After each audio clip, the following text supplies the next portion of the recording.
చిగురించబోతుంది. గొప్ప దినాలను చూడబోతున్నావు. నీ యేసుకు సమస్తము సాధ్యమే.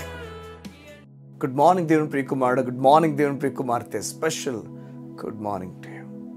ఈ ఉదయమున దేవుని కృప మీద ఆధారపడి ముందుకు నువ్వు వెళ్ళడానికి ఇష్టపడు. అవును, ఎదుర్కోబోతున్న రోజు కఠినమైంది అనిపిస్తుంది. నీకు ఎదుర్కోబోతున్న రోజు ఎలా మలుపు తిరుగుతుందో అర్థం కాక నీవు గత రోజు ఆలోచిస్తున్నావు ఈరోజు ఎలా ఉండబోతుందో. నేను చెప్తున్నాను విను. కృపలో నీ జీవితాన్ని చూస్తున్నప్పుడు దేవుడు నీ జీవితాన్ని కదపడం ప్రారంభిస్తాడు. ఏ అధికారి అయితే నీ జీవితాన్ని పట్టుకున్నాడు అనిపిస్తుందో, ఎవరైతే ఏ బంధువు దగ్గర నీ జీవితం వెలకు ఉండిపోయింది అనిపిస్తుందో, నీ జీవితం ఏదైతే ఇక తాకట్టుగా అయిపోయింది, ఇంకా దాన్ని విడిపించే అవకాశం లేదన్నట్లుగా నీ జీవితం బంధింపబడి ఉంటే, ఈ ఉదయాన్ని నీ జీవితం కృపలో చూడడానికి ఇష్టపడు. యోసేపు గురించి మనకు తెలుసు. యోసేపు జీవితం అన్నలు అమ్మేశారు, తీసుకువెళ్ళి పోతిఫర్కి ఇష్మాయిల్ అమ్మేశారు. ఇష్మాయిల్ తీసుకెళ్ళి చెరసాల పెట్టేశాడు. ఇవన్నీ మనం గమనించినప్పుడు యోసేపు జీవితం ఇంక అయిపోయింది. ఇలాంటి ఒక జీవితాన్ని మనం చూసినప్పుడు ఫుల్ స్టాప్ చెప్తాం. ఇంక అయిపోయింది, అక్కడితో ముగించబడింది. ఈ వ్యక్తి గురించి మాట్లాడుకోవడానికి ఏమీ లేదని మనం చెప్తాం. సంగమ చూడండి, అక్కడే దేవుడు మొదలయ్యాడు. ఎక్కడైతే మానవుడు ఇక ఈ జీవితానికి ఏది మాట్లాడడానికి లేదని చెప్తాడో అక్కడ దేవుడు మాట్లాడడం ప్రారంభిస్తాడు. మనకు తెలిసి ఒక మాట, మొదటి కొరింథీ రాసిన పత్రికలో మాట ఉంటుంది ఈ విధంగా: దేవుడు గొప్ప గొప్ప వారిని పిలవలేదని, దేవుడు జ్ఞానవంతులు పిలవలేదట, జ్ఞానహీనుని బుద్ధిహీనులు పిలిచాడు.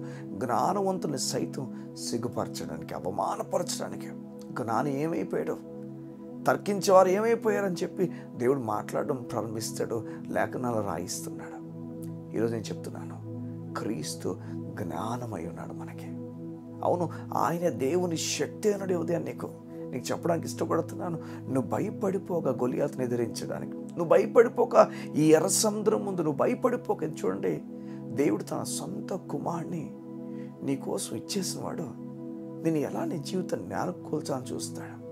నీ లోపలి భావం వెళ్ళిపోతుందేమో, నాకు దేవుడు దూరం అయిపోయాడు, నేను దేవుడు దగ్గర అవడం కష్టం, నేను చేసిన తప్పులన్నీ జ్ఞాపకం చేసుకుంటూనే ఉన్నాడని. బైబిల్ గ్రంథం అందుకనే మనం చదవాలా. బైబిల్ గ్రంథం మనకేం చెప్తుందంటే, దేవుడు అలాంటి మన జీవితాల్లో కూడా పనిచేయడానికి ఇష్టపడుతున్నాడని బైబిల్లో చాలా స్టోరీస్ మనకు చెప్తూనే ఉన్నాయి. బైబిల్లో తప్పైన కుమారుడు కథను మనకు యేసు ప్రభువే స్వయంగా చెప్తున్నారు. ఎవరంటే, ఆయన తప్పిపోయాడు, ఇష్టాసారంగా వెళ్ళిపోయాడు. ఆ కుమారుడు వెనక్కి వచ్చినప్పుడు తండ్రి ఇష్టపడి తీసుకున్నాడు. చూడండి, ఒక స్త్రీ యేసుప్రభు బావి దగ్గర కలిసినప్పుడు ఆ స్త్రీ పాపం చేసిన స్త్రీ ఆమె. బైబిల్ గ్రంథంలో ఎటు చూసిన పాపపు స్త్రీలు. బైబిల్లో ఒక మాట యేసుప్రభు చెప్తాడు, ఇదిగో నేను నీతిమంతుల గురించి రాలేదు కానీ పాపుల గురించి వచ్చానని. ఈ ఉదయాన్ని ఈ మాట నీలోకి వెళ్ళునుగాక, నీలో బలాన్ని తీసుకొచ్చునుగాక. దేవుడు నీతో నిలబడబోతున్నాడు. కృపలో చూడు.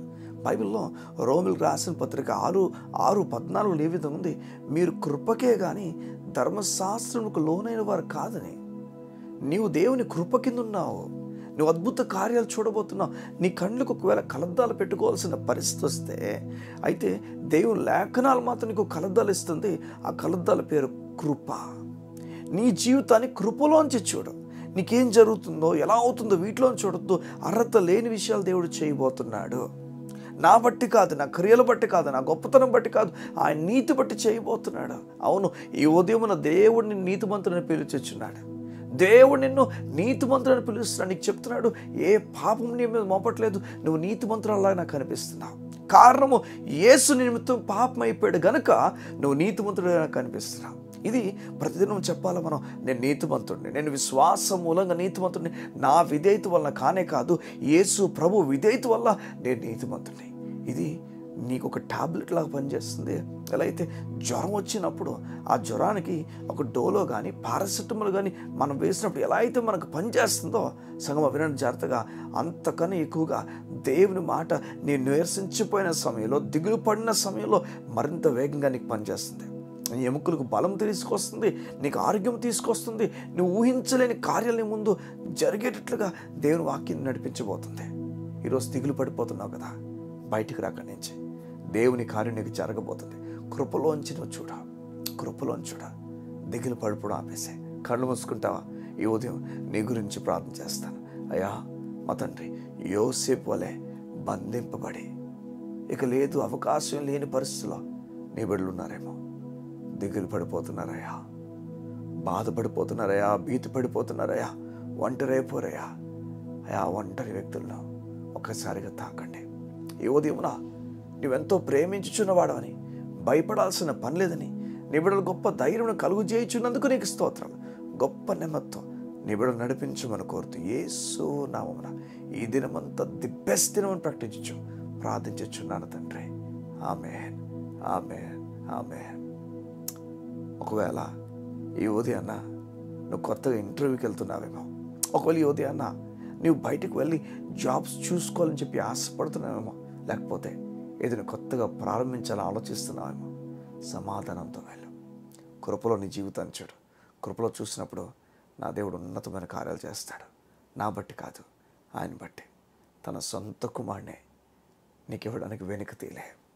నువ్వు అనుకుంటున్నావు కదా, నేను చాలా తక్కువ, ఈ లోకానికి నేను చాలా చీప్ అని. దేవునికి కానే కాదు.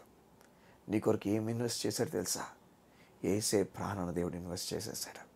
నువ్వు ఎంత ఎక్కువ చూడు. గాయపడిన దేవుని కుమారుడా, గాయపడిన దేవుని కుమార్తె, ప్రభు హస్తము నేను తాకబోతుంది. ప్రభు హస్తము నేను తాకబోతుంది. ఇప్పుడే గాయపరచబడిన నిన్ను దేవుడు స్వస్థపరచబోతున్నాడు. Be healed in the name of Jesus. God bless you. See you tomorrow.